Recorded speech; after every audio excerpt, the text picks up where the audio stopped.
C'est un peu le QR code de l'époque. Salut, je suis Soso et je viens vous parler des Cagots. Les Cagots, c'est une partie de la population française dont on retrouve la trace dès l'an 1000, principalement dans le sud-ouest de la France, en Occitanie, dans les Pyrénées, dans le Béarn.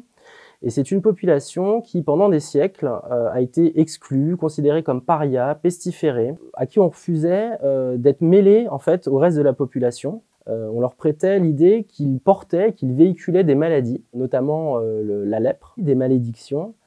Donc on cherchait à s'en écarter le plus possible.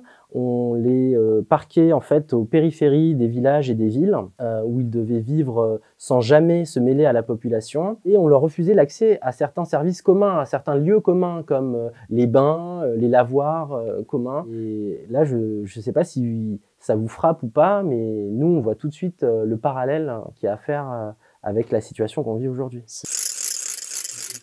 La crécelle, c'est un outil qu'on demandait aux cagots d'utiliser pour annoncer en fait leur arrivée, leur passage.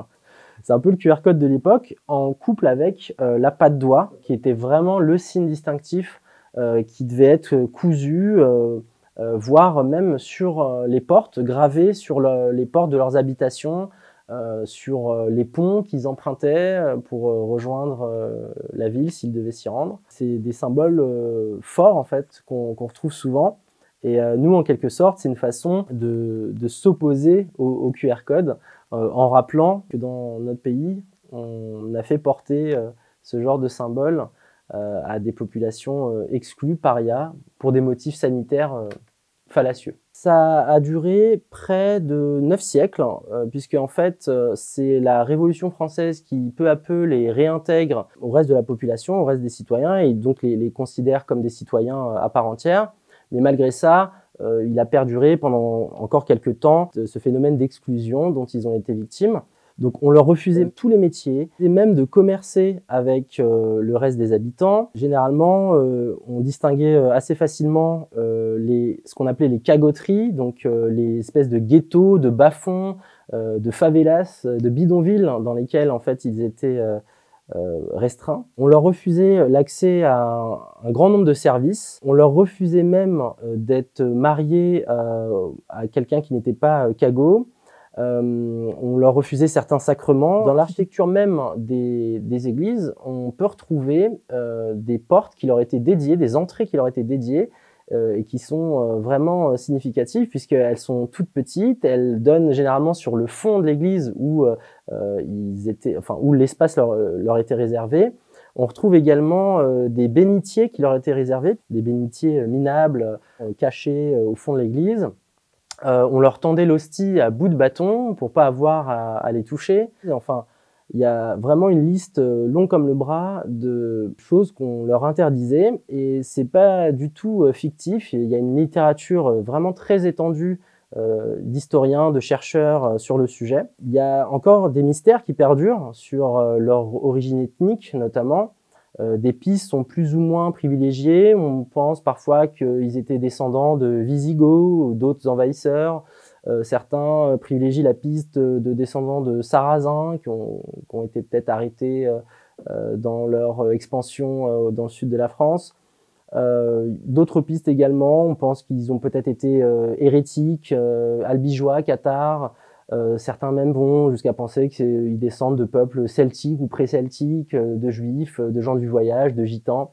Quoi qu'il en soit, même s'il n'y a pas de consensus sur leur origine ethnique, on est tout à fait certain qu'ils sont du sud-ouest de la France, et que progressivement on en retrouve jusque dans les Landes, en Bretagne, avec des dénominations différentes parfois.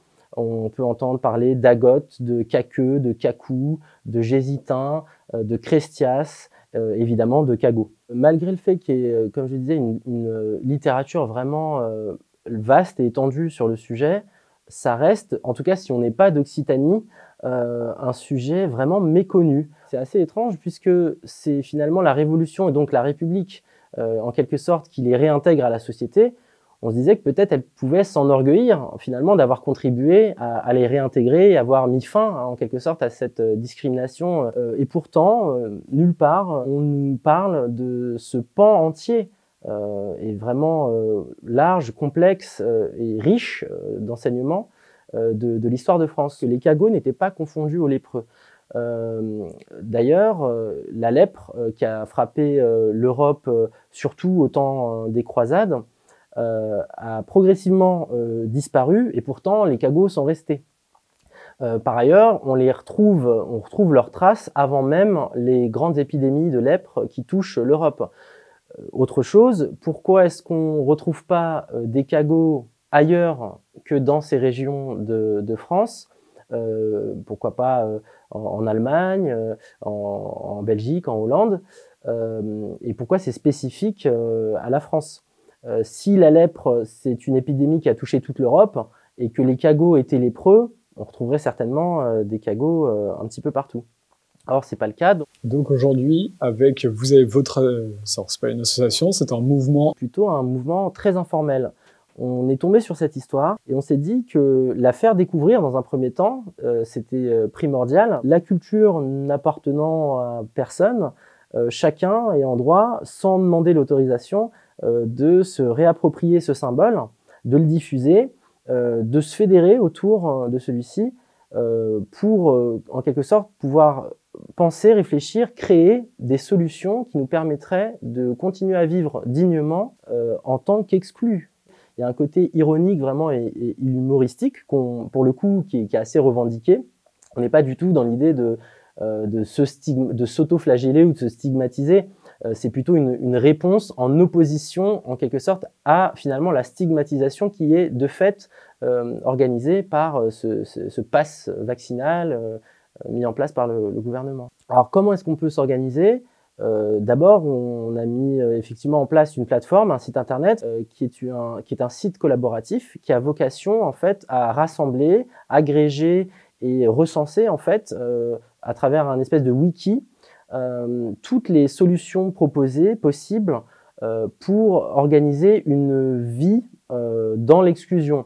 Je prends quelques exemples.